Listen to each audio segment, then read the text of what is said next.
Okay, great. Good afternoon, everyone. For the record, Tyler Klimas, Executive Director of the Cannabis Compliance Board. Today is Tuesday, September 14th, 2021, and the time is 1:02 p.m. We're here at the Grand Sawyer Building in Las Vegas with a physical location also open in Carson City. This is the time and place for a workshop to discuss proposed changes to the Nccr, Regulations 1, 5, 6, 7, 11, and 12. We're joined today in person by Member Durrett, Member Merritt, Chair Douglas here in Las Vegas, Member Young in Carson City, and Member Nylander by Zoom. So thank you, Board, for joining us today. This workshop has been properly noticed in accordance with the public meeting law. A few housekeeping items before we get started. Steve Gilbert, Chief of Administration and Licensing, will be going through each of the regulations on the agenda today, detailing the changes proposed. Once he is finished, we'll open it up to public comment, and we'll allow time for board members to ask questions or provide any additional comment. As there will be a public comment period after each regulation on the agenda, we ask that any person wishing to provide public comment to keep his or her comments relevant to the regulation being discussed. There will be additional time both at the beginning and the end for general public comments. Today's workshop is meant to discuss and receive feedback on the proposed changes. There will be no votes taking place today, and please keep any and all comments respectful. These changes have already undergone an informal comment period prior to being noticed for today's meeting, with a few exceptions noted in the workshop materials. The informal comment period was open from August 13th to August 22nd. During that time, we received a total of 6 comments on the proposed changes. Those comments are posted on our website and will be discussed today. The proposed changes were then released again on September 3rd, detailing any additional edits, if any, were made to the original document. And finally, any written public comment received prior to today's workshop will be posted in its entirety following the meeting. So with that, before we get started, Mr. Chairman, if you'd like to add anything, or we can get going. You got it. So we will move and get started with public comment. That's agenda item number 1. So first we'll go to Carson City. Do we have anyone in Carson City wishing to provide public comment? Yes. I see you, so please proceed if you're ready. And please state your name for the record. Thank you. My name is Will Adler, and I'm here representing Silver State Government Relations. I just want to thank the Cannabis Control Board for hosting these regulatory meetings. You know, the cannabis industry is still a young and burgeoning industry in Nevada, and as it matures, the regulations and sort of the whole entity around it is maturing with it. So one of the topics to date, and the one that I'm very interested in, is the licensing round that's going to happen around cannabis consumption lounges, but more so just the fact that we're going to have a licensing round, right? You know, recently in just some of the talks I've had, especially with rural county commissioners and some of the other, established new, people in the state, they always are talking about cannabis. They're asking what are the opportunities, what's going on out there, and what is this industry have to offer for Nevada, as a state, because as we know traditionally, it was thought of as too aggressive for rural counties to have cannabis, especially when the medical marijuana laws was very new. But a lot of these people are new. They're brand new commissioners, and it's a whole new commission sort of looking at this issue as whole new people. And they've asked me, hey, is there an opportunity to have rural licenses for cultivation production or have a dispensary around for our rural communities right now? Because we may have opted out back then, but many are interested today. So I would say that I'm interested in this regulatory hearing. I appreciate you guys having it. It's a really good one, but maybe also to expand it and say, hey, there's other opportunities out there, and maybe expand other licensing rounds and other opportunities that other communities in the state are actually looking forward to seeing the CCB produce additional things more than this. But I think for this today, and hopefully we can have those other discussions going forward in the future, because it's been a while since the medical days of 14, and there's only a tiny window in 18, and a lot of people are kind of wondering if there's going to be another sort of opening up of that. So thank you very much. Appreciate it. Thank you. Is there anyone else in Carson City wishing to provide public comment?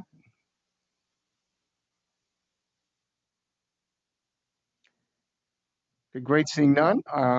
Is there anyone in Las Vegas wishing to provide public comment? Please call them up and state your name for the record. Good afternoon, Scott Rutledge here representing Argentum Partners. Thank you, Chairman Douglas, members, and staff for the work you're doing on these regulations. Will not be commenting during the Regulation 5 discussion, but our firm is working with a client who has been involved with one of the largest cannabis receiverships, if not the largest in the country, with the CW Nevada receivership. They're definitely going to be interested in submitting comments. We have not done so at this time, but wanted to just make note of that. We also did work with Assemblyman Roberts on AB 326 to create the statute for receivership. Again, we haven't submitted comments yet, but we will be doing so after today's meeting at some point. I just wanted to put that on the record. Thank you very much. Okay, great. Is there anyone else wishing to provide public comment in Las Vegas? Seeing none, I believe we can move on to agenda item number 2. These are the proposed amendments and additions to the Nevada Cannabis Compliance Board regulations. With that, I will now turn it over to Chief Gilbert in Carson City. Chief Gilbert, when you're ready, please proceed. Thank you, Director Klimas. Good afternoon. My name is Steve Gilbert, Chief of Administration for the Cannabis Compliance Board. I'll be going through proposed changes to some CCB regulations after industry input, statute changes in the 2021 legislative session, and some housekeeping changes in nature. The CCB held an informal public comment period August 13th, 2021 through August 22nd, 2021. And some of the suggestions were incorporated in the recent version posted on the website. And I'll be identifying those changes. We will open to public comment after a brief description of each change within a regulation. After public comment, if there are any questions for the board members, CCB staff is here to respond to those questions. I'll start off with the proposed changes to NCCR Regulation Number 1. There are 4 additions to Regulation 1, which are in the definitions section. The addition of 4 definitions is needed due to language additions and clarifications in the different regulation sections. Section 1.051 added a definition of advertising. Section 1.069 added a definition of cannabis receiver.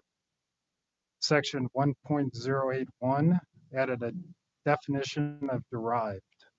Section 1.083 added a definition of edible cannabis product. More details were added to the definition of advertising in section 1.051 after staff received public comments and agreed with those suggestions.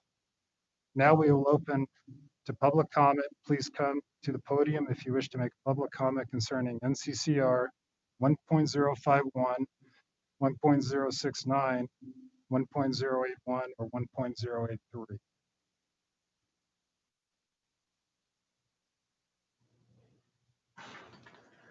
Chief Gilbert, I don't see anyone.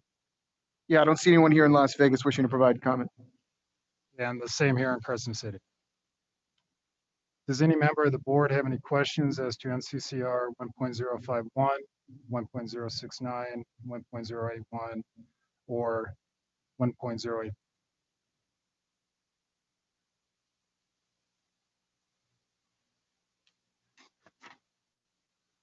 Okay, I'll move on to the proposed changes to NCCR Regulation Number 5. There are 4 proposed additions to Regulation 5. The additions are needed to address when placement of a receiver must take place and the process to appoint the receiver.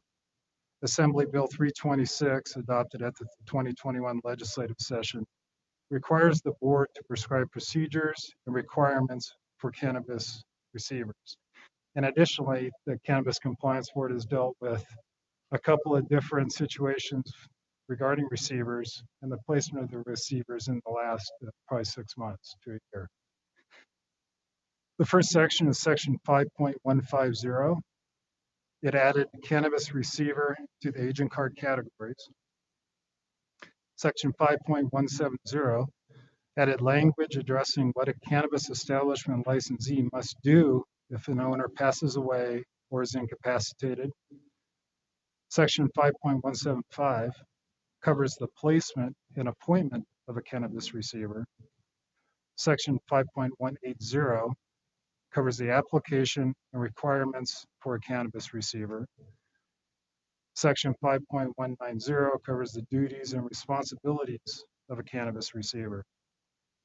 We received no informal public comments. Were received specifically related to Regulation 5. This language is added following the August 13th through August 22nd informal comment period. Now we'll open up the public comment. Please come to the podium if you wish to make a public comment concerning NCCR 5.150, 5.170, 5.175, 5.180, or 5.190. We'll start here in Carson City. I see no comment in Carson City. Is there anyone here in Las Vegas wishing to provide public comment on Regulation 5? I don't see any here as well. Does any member of the board have any questions as to NCCR 5.150, 5.170, 5.175, 5.180, or 5.190? This is Chair Douglas. I have some concerns as to 5.180 for sub B, proof of liquid assets in at least the amount of $250,000 for a cannabis receiver. We're already requiring proof of professional liability insurance covering acts or omissions of the receiver. Since this person is not really a fiduciary to the business, the need for that particular provision. Chair, it's Michael Miles, Deputy Director of CCB. We added that provision for the purposes of making sure you had liquid assets in case it was necessary to run the business. Well, that's what you have insurance for. I have some concerns because the cannabis industry, as I look at the fee structure, we are pricing a lot of people just out of any interaction with our industry. And I think this one is unnecessary. We're looking at a person who's going to be, at some points, reviewed by this board, in many cases also reviewed by a court of competent jurisdiction. And to add this other, as I said, they will not have a fiduciary relationship or interest, so to speak, to the business itself. So I don't really see a need to have that particular provision in terms of their liquid assets. I don't disagree, but what would happen if a receiver took over a business that literally has nothing in the bank, nothing to continue on, and they have to cover payroll or other issues? I just wonder how that would work. That's something that also going to 5.190, we don't have a specific ask in there of plan and purpose of the receivership. It's covered under some other general language. We can impose that, but it doesn't call for that. So we're in a murky area that we're not asking to see why are you being appointed and what are you going to do as receiver? Is this kind of a food fight between your membership? Is this a problem? Someone's died. In one of the cases, we have a solely owned business by a husband. The wife was not listed. The wife now has to come forward. There are a number of nuances as to why the receiver is appointed. We should want to understand what the plan is and why that receiver has been appointed. And that goes back to the need for money. Do we want to consider completely removing it, or maybe adding it as I would remove something that's maybe you could require if necessary, depending on the situation? I think if we ask for the plan or what the receiver is going to do and the status, that would cover that. I think it's something the board could ask, how are you going to finance this if necessary, and so on. But I think we're getting a little out of hand in terms of what the real job of the receiver is. So I would like to just delete the sub B, but that's me. I don't know if other members, and Dennis, you might have some thoughts after dealing with gaming, having receivers appointed in their situations. Yes, Mr. Chairman. I've witnessed numerous situations where there's a death, especially in, there is no requirement to my knowledge in gaming that you have a liquidity threshold. It's taken, as you said, as an overall part of the application. And it is a hardship for some of these sole proprietors whose spouses or their family become burdened with these businesses, which they may not have any knowledge of or had anything to do with. So I recognize the balance between the regulatory requirements, but in some of these cases, it's hard to find a receiver who's willing to even serve. So I agree with you, Mr. Chairman. I think that hard requirement of 200, that threshold is probably a bit too much. And in just following up on with gaming, I think we're going to see the same thing here, where you're going to have receivers for massive properties and others for, a small cultivation facility. So it kind of has to be broad enough to fit all of those scenarios. And I think this one, might be I understand that, the concern that's trying to be addressed, but I think we can address it in the overall plan. And when we have to appoint I guess we're affirming what the court's doing, but accept the receiver as a board. So I'm comfortable with just having that requirement.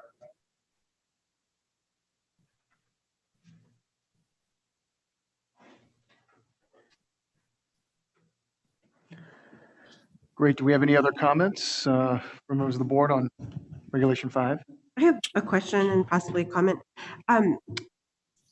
It doesn't look like these are similar to the regulations on receivership and gaming, right?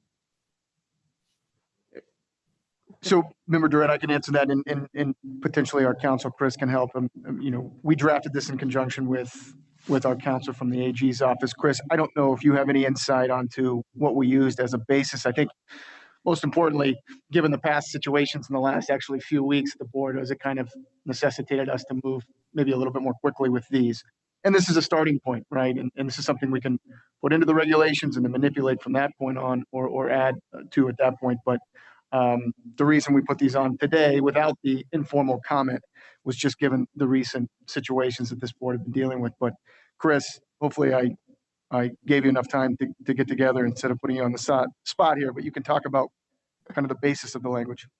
Well, like you said, we came up with some ad hoc procedures to deal with it in impending emergency. So I used that, but I also did look at some other statutes and regulations from some other states like California, Colorado, and I think Michigan was another one. I didn't exactly copy any of them, but I used them as some basis to formulate these regulations as well.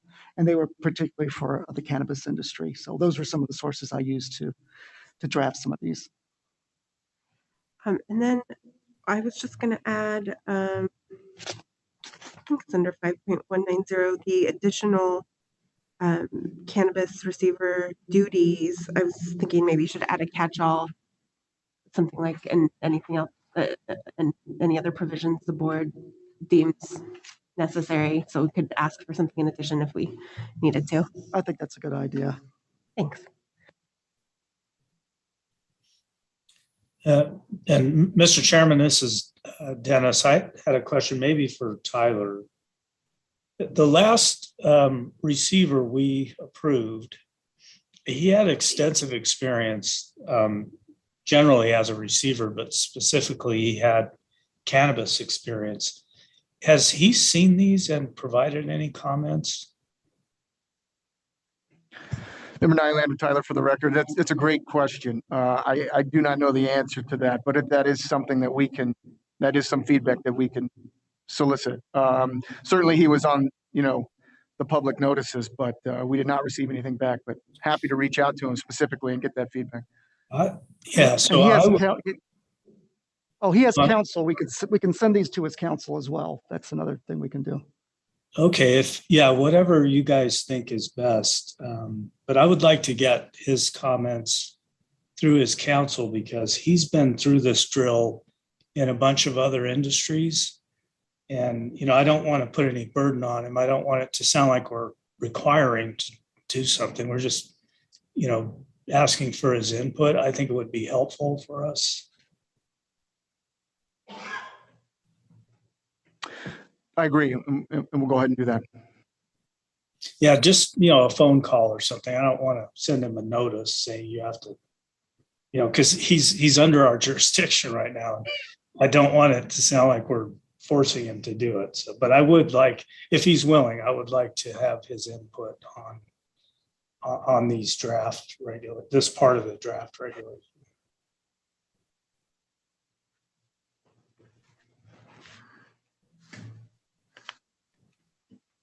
Okay, great. Are there any additional questions or comments from board members? Okay, great. Chief Gilbert, back to you. All right, next we'll go to the proposed changes to NCCR regulation number 6. There are 2 proposed changes to regulation number 6. Section 6.025, subsection 1G, was added to and include time and effort will be charged for investigations based on an application for a new cannabis establishment license. And also under subsection 3, the language cannabis establishments will not be billed for an investigation of initial application for a cannabis establishment license was removed. Section 6.060, subsection 7, added the language. The cannabis establishment must be operational within 30 days of receiving its final inspection and is issued a license to operate, and must maintain all minimum requirements at all times. If a facility plans to be inactive for more than 30 days, a plan must be presented to the board for approval. We additionally added the language within 30 days of receiving its final inspection and is issued a license to operate, which would be after the licensee has fulfilled all their local jurisdiction requirements and the CCB requirements to become operational. We received public comment on this, which staff reviewed and agreed with the suggestions. This addition helps clarify the 30-day requirement.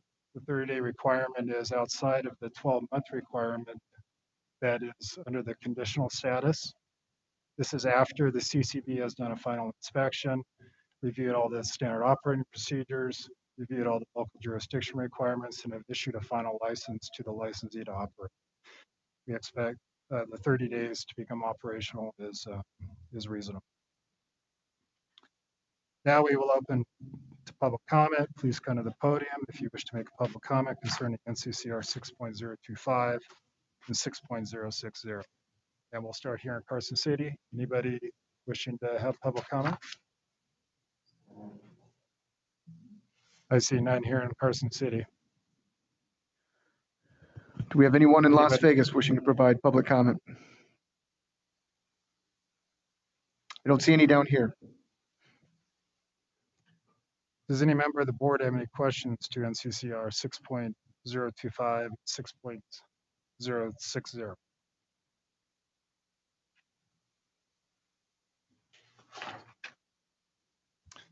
I have a question. What happens if they don't become operational within 30 days?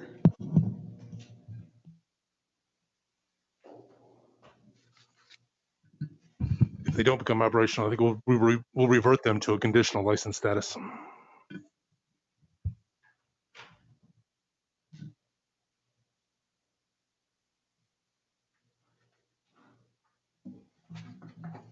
Are there any more questions regarding regulation number 6?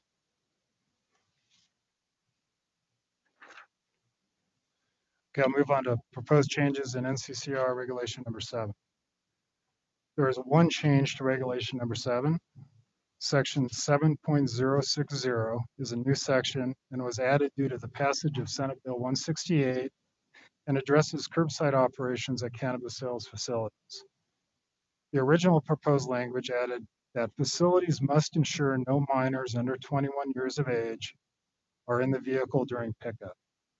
After some public comment were received and reviewed by staff, the language was added, unless the minor holds a valid registry identification card or a letter of approval to be a medical marijuana patient.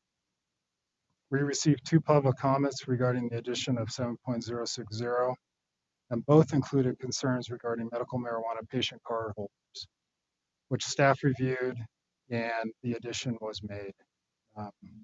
Now we will open up the public comment. Please come to the podium if you wish to make a public comment concerning NCCR 7.060. We'll start here in Carson City. Any public comment regarding regulation number 7? And Chief Gilbert, before we open into public comment in Carson City, I just want to add for the board some additional context. So curbside, obviously, we've operated it under an emergency status since the beginning of COVID, and it's worked quite well. We meet with the local jurisdictions on a monthly basis. The feedback from all local jurisdictions across the state has been similar, that curbside is working. And so what you see here proposed for Regulation 7 really follows the guidelines of how we operate curbside at this point, as we currently do. We did receive a number of public comments, as Chief Gilbert mentioned, on individuals under 21 in the vehicle. If you would like a perspective on our approach to that, Chief Cronkite is here and she can provide that. But I'll go ahead and turn it back to you, Chief Gilbert, if we want to listen to public comment first. Director, I don't see any public comment here in Carson City. Is there any public comment in Las Vegas? I do not see any here. Yeah, Chief Cronkite, would you like to add any additional comments?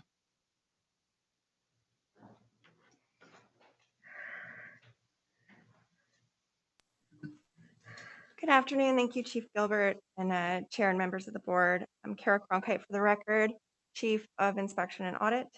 Our approach was to view it as if the store is coming out to you rather than you going into the store. The agents conducting the transaction at the vehicle with curbside pickup and with the persons that are in the vehicle. So we felt it would not be appropriate to conduct the sale with minors present unless that minor has a valid patient. Is this, Chair Douglas for the record, is this in response to any state regulations in terms of minors and that? Because I'm sitting and I'm saying you allow people to go through pickups at drugstores and pick up opioid prescriptions. I don't think there's any restriction as to who's in the car. We allow sale of alcohol, and minors can be in the car when parents or other members drive the alcohol home. So I was wondering why we have decided, when I would think the verification is the person who's actually receiving the cannabis must be of legal age, and they are the responsible party. So that's what I'd like to understand. And Chief Cronkite, feel free to add anything to this. And I don't think there are any regulations that prohibit that or any statute that prohibits that. And Michael, you can correct me if I'm wrong. It's just, you know, when we were looking at this, that was the approach that we took. So certainly open to discussion and certainly understood the public comment that was a part of that. But to answer your question, I don't believe there's any regulations prohibiting that. As I read this, it doesn't say it at the beginning, they must check for a valid ID for age. I realize we have another statutory language for receiving cannabis products in store, but it would seem like we would have put that in place, this particular provision, that same requirement, because it doesn't say. So yeah. I am a little concerned, and again, it is illegal activity in the state of Nevada at this point. We don't put that impediment, as I said, in normal prescription drugs that are picked up in drive-thrus at pharmacies, or alcohol, so to speak, with people walking out and having minors in vehicles because they actually take them in the store, buy the alcohol, go to their vehicle. So I know we have a concern because it's cannabis and the public positioning of the industry, but I need to ask. I don't completely disagree, Chair. I mean, I grew up in a state where we still had the drive-through beer and wine liquor stores where we were allowed in. However, I think our our default on all these is just to prevent anybody 21 or younger to be, or under the age of 21 to be present. But again, I don't have a huge objection. The same thing with this, we would also need to consider the same thing for the few drive-throughs that we have as well, because the same thing, we don't allow anyone under the age of 21 to be present as they go through the drive-through and pick it up as well.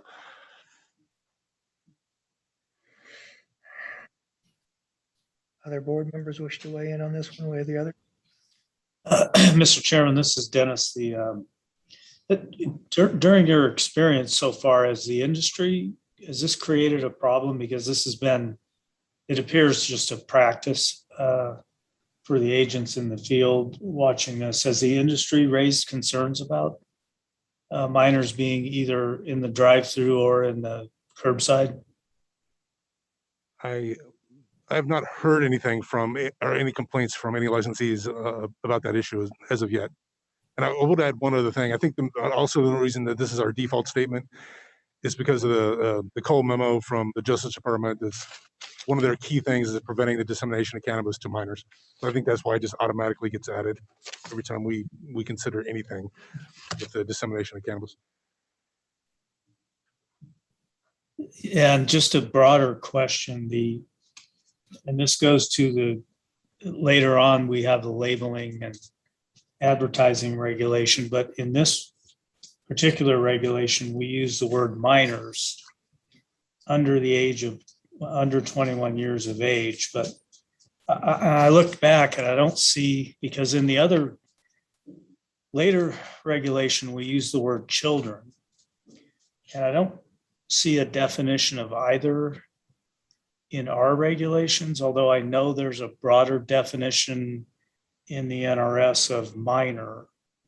But I'm wondering if there's a particular reason that the word children is used later and minor is used here. And if we may need a definition and probably do it doesn't need to be for this package of regulations, but do a search for making sure we're consistent on how we're dealing with that.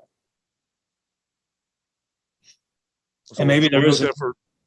yeah, maybe there is a definition and I just didn't see it, but I looked earlier today and I didn't find one. No, it's a good idea. I'll note that for a future regulation workshop. I was just asking our council. I know it's mentioned, children around advertising in the statutes, but I don't believe there's any definition of what that means. Yeah, we should always assume 17 and younger. So. Yeah, because I think most people think it's 18. But, in some states, I know it's 21. So yeah, just to be consistent with both our own regulations and whatever's the statutory base for that. Sounds good. We will do so. Great. Thanks. That's all I had, Mr. Chairman. Thank you. Anyone else on the board? There seems to be no other comments from board members as it's. Okay, I'll move on. I would like to. Can I make it? I just want to make sure it's clear. Do you wish us to remove the under 21 in the vehicles? So when we pass the regs, for you to approve at the boardroom or at the next board meeting? At this point, I'm not ready to support that language. We did have 2 written comments as to that proposed regulation that were received, comments about the requiring. I'd like to see us. Yeah, we'll have a revised version for you to review. I think I'm in agreement. We need some control over those regulations. I just think we should be more surgical as to what we're doing. Sounds good.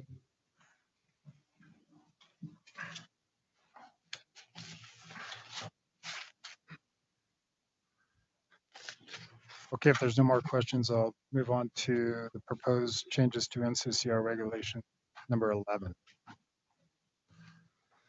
There's one change to Regulation 11, Section 11.050, terpenes.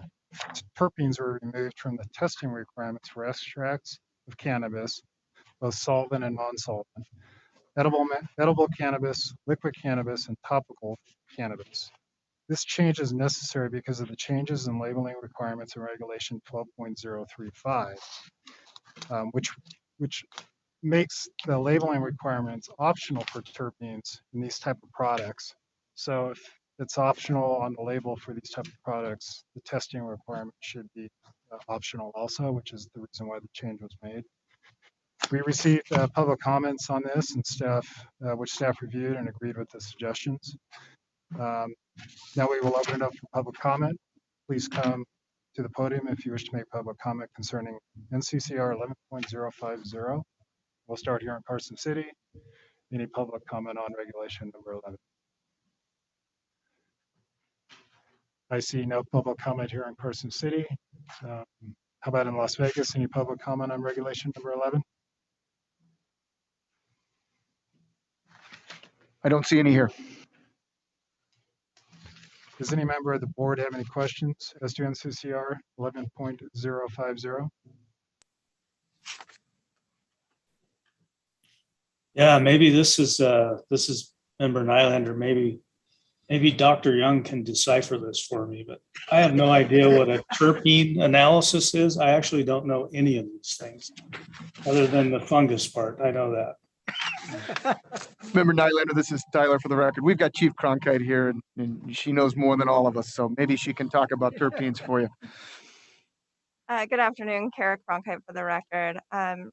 The terpene analysis is really, you could look at it as the flavor profile of the cannabis.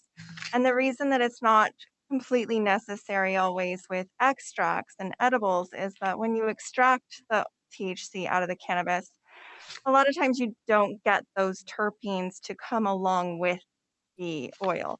And so a lot of these vape pens and edibles, they don't have those terpene flavor profiles in the final product unless they're added back in usually. And so a producer would typically know if their product is going to contain terpenes or not. And it doesn't impact the user. It is not psychotropic. It does not get the user high. It is thought to have other medicinal benefits, but it is not going to have that psychotropic effect that you would get with THC. And so if they do add those terpenes in, or if they want to advertise those terpenes, they could always ask the lab to test for them. But a lot of producers have expressed that it is just an extra test to show them that there's 0 terpenes in the final product. That's unnecessary. I'm glad I asked the question, Ms. Cronkite. Thank you. So there was no regulatory reason for it in the first place. So we don't need it from a regulatory standpoint. Correct. Great. Thank you.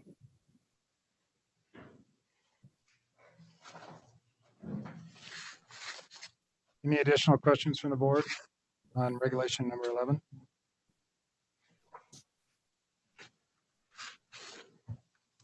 All right, I'll move on to the proposed changes to NCCR regulation number 12. There are 8 sections in regulation 12 that have proposed changes. Changes to this section are due to the passage of SB 49, some industry input, and some housekeeping changes. I'll start with section 12.015. This section is for the packaging of cannabis and adds new language that was passed in SB 49, which is this product contains cannabis, must be on the packaging. It also adds the requirement to have the warning, keep out of reach of children from packaging. We added the language, Nevada Universal Cannabis symbol instead of just symbol, which was a public comment we received, and we reviewed that and agreed with that suggestion. Subsection 1E is a new section which requires the Nevada Universal Cannabis symbol to be on all packaging. And the remaining changes in 12.015 are mainly housekeeping changes. Section 12.020 The update, these changes update the language to include the term Nevada Universal Cannabis Symbol. Section 12.030, the label requirement was changed to allow for establishments to put their 20-digit license number or their cannabis establishment ID number.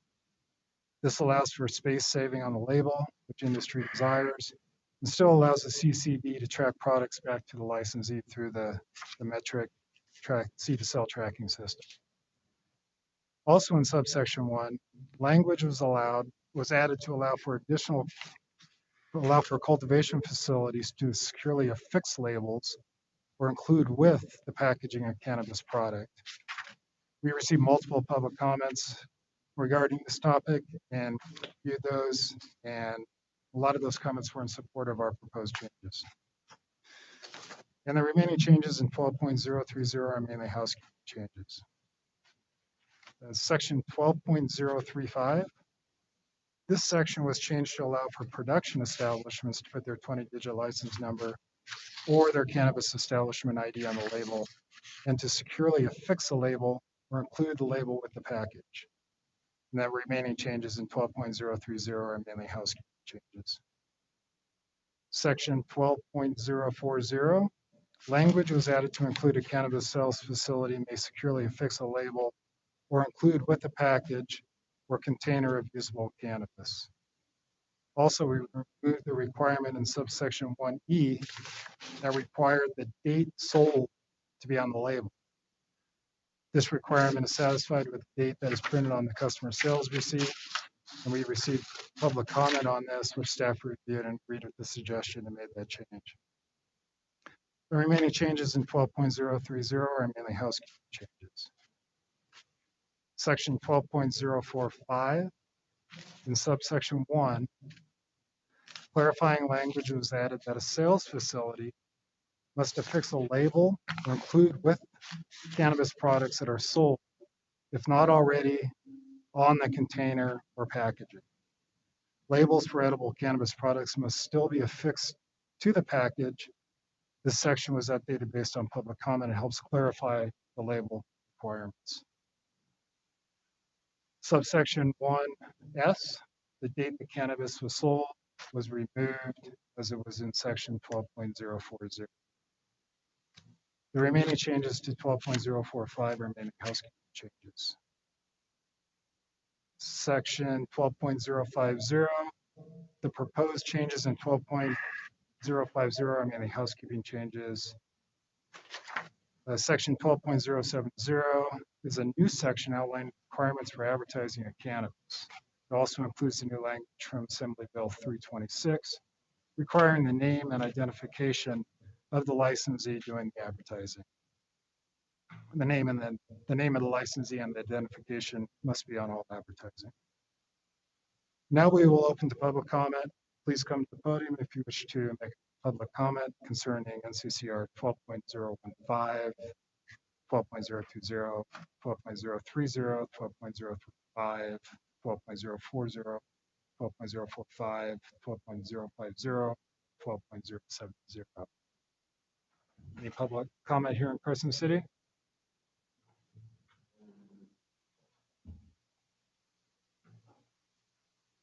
I see no public comment here in Carson City. Is there any public comment in Las Vegas on regulation? We have one here. Please state your name for the record. Hi, good afternoon. Lake Martin, Executive Director of the Nevada Dispensary Association. Thank you so much, members of the board, for the opportunity to provide comment and for incorporating and hearing stakeholder comments on these regulations. A couple of comments related to Section 12. With NCCR 12.015, because cannabis establishments order inventory so far in advance, we were just looking for a timeline for implementation because much of the packaging has been ordered up to 6 months in advance. So a potential timeline 6 months or longer after these proposals are adopted would be very much appreciated. On 12.045, that relates to the cannabis sales facility must affix to or include with. There was language in there that we commented during public comment where it said or include on, which made that language different from the other sections that were being changed. So for all other types of cannabis products, you could include the label with, but it's still required for edible products to be affixed to or included on. And I see that included on has been deleted, but my concern is that the drafting still, the way I read it, seems to imply that for edible packages or for edible products that the label must be affixed to. And so I just wanted to clarify that it can, for edible products, it could be also included with, or else there could be significant confusion at the point of sale if a sticker is still required for some, but the others can be printed out. So just to clarify that confusion, based on the chief's representation, it sounds like the intention is to enable all compliance labels to be included with, but I just wanted to make sure that the drafting clearly says that so that we're clear and can comply. With respect to 12.070, that is basically the codification of AB 326, the advertising, where the legislative intent was to help consumers identify legal versus illicit sellers. And so we just wanted to ask for a timeline for implementing that as well. So, thank you.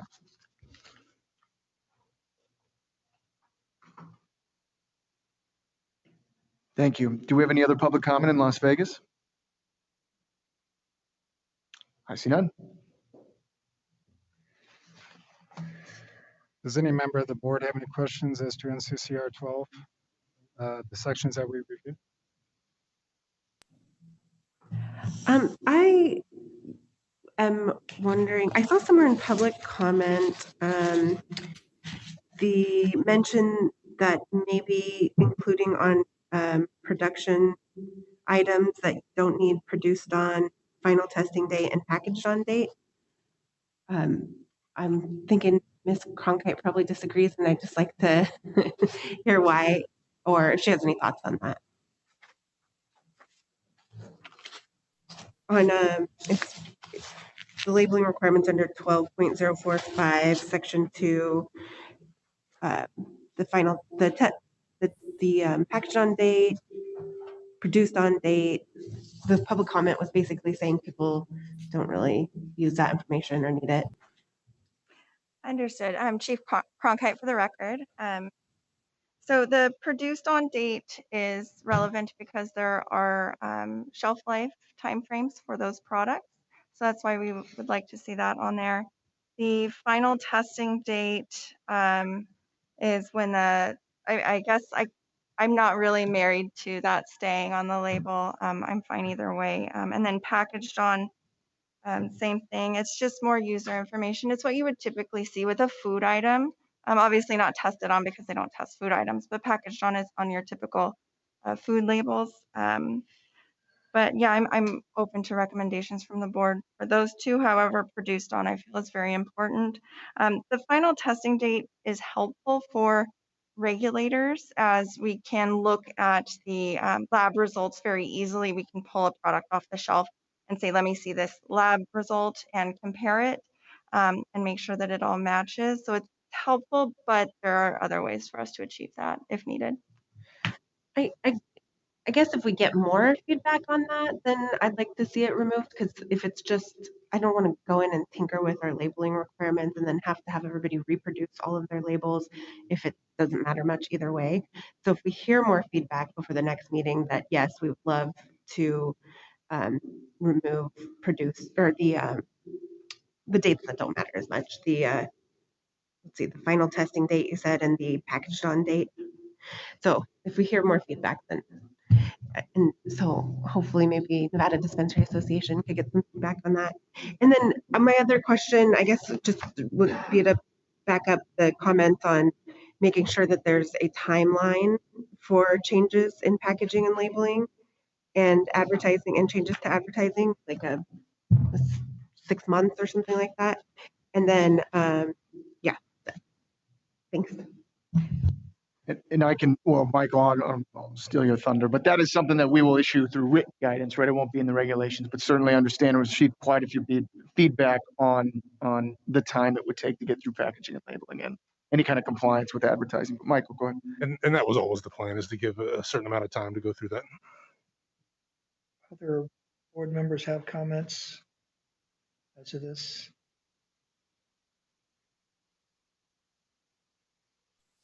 Mr. Chairman, just this is Member Nylander. On 12.070 subsection 4, I didn't see any comments on that that were in my materials. Have you had any feedback on the advertising portion with respect to minors or children? Member Nylander, in relation to the proposed regulation in 12070, we've not received any feedback on that subsection 4. And is that the question? And that was not part of the bill, was it? I mean, the bill, as I recall, the bill was aimed at sort of distinguishing between, legalized and regulated products versus non or sort of gray market products. Member Nylander, this is Tyler Climate for the record. I believe that's correct. So this would just continue in line with, our efforts to ensure that we're protecting those under 21 or those not legally able to consume cannabis. And again, I guess that would be consistent with the Cole memo. That is correct. Okay, thank you. Chair Douglas, for the record, two points. One was just covered. I'm in agreement that we should have some grace period of when these requirements go into effect because of the financial consideration, bulk ordering. I'm more inclined to a quarter, 4 months, but I think we need to address that. I'd like to see it addressed, though, in our regulations and not just directive, because then no one can say they have not read it. They are required to follow our regulations. And we get kind of gray when we talk about some of the directives and getting arguments, but I think if we put that in, whatever number, it's a much better situation than saying it's going to come down the road. And it allows for business practices. The other comment, and so I join Member Durrett as to that concern. And I also join Member Nylander as to concern he raised earlier in the other section. We hit with keep out of reach of children. So the question is, what is children? We have children, we have teenagers, we have young adults. And then in other places we use or persons under 21 years of age. I'd almost like to see children or persons under 21 years of age, if that's what we're aiming, so it's clear and no misunderstanding of what age we're trying to deal with. But that's my thought, and I don't know if other board members have thoughts. Member Nylander raised a very good point of trying to get consistency with what we're doing. Yeah, Mr. Chairman, I would just echo your comments. I agree. And with most regulations, it's been my experience, with you have a section that you want to delay it, the implementation, because it's going to potentially be a cost burden on the industry, and is not necessarily so. You would just make the effective date of that section 6 months later, and then it's embedded in the regulation. And then people can go back and look at it and see without having to try to find some sort of guidance. So I think for these regulations and all of ours, we should have an effective date for either the entire regulation or each section that needs to be delayed. So then there's no argument later about it. So just wanted to amplify what your comment was already. And I didn't have anything else, Mr. Chairman. Actually, I was thinking about potentially, instead of doing it that way, maybe creating a reg in and of itself that says any changes to packaging and labeling must be implemented within 6 months of approval of the regs. So future changes will also be the same thing. So it must be approved within, everything must be updated within 6 months whenever we make changes to the packaging and labeling regs. Just a thought. I think that, Chair Douglas, for the record, as Board Member Nylander stated, I think it is kind of cleaner if we start saying effective date of this shall be and put it there. There can be no misunderstanding. They have it. And because we'll have possibly other situations outside of packaging and labeling that we might want to offset the effective date of the regulation, allow the industry to make a change or something of that nature. So we may have a general situation where we say normally regulations go into effect 30 days thereafter, 60 days thereafter. On special ones, we put a different date, but it's there. You can't say you didn't know it was there because you read the regulation. It's a thought. In other words, just like statutes, I'll put it at the end of the line saying effective July 1, whatever.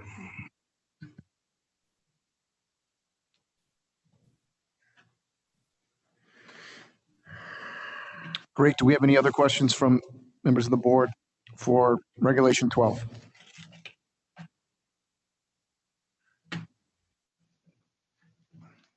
Okay. Great. We will move on then to, what was that today? I was just going to say that's it for the sections, and I'll turn it back over to you, Director Klimas. Okay, thank you. So with that, we will move on then to agenda item number 3, that is general public comment. So we can start then in Carson City. Is there any member of the public in Carson City wishing to provide general public comment? No public comment here in Carson City. Thank you. Is there anyone in Las Vegas wishing to provide public comment today? All right. Under public comment, Chair Douglas, for the record, I thank the industry for their written comments. It's helpful to members of the board to see things through your eyes and what your concerns are as we go forward, trying to give you the best regulations we can give you. So we appreciate it. Great. Thank you, Chair. So with that, we'll move on to agenda item number 4, adjournment. Thanks everybody for coming today, and we are adjourned. Thank you.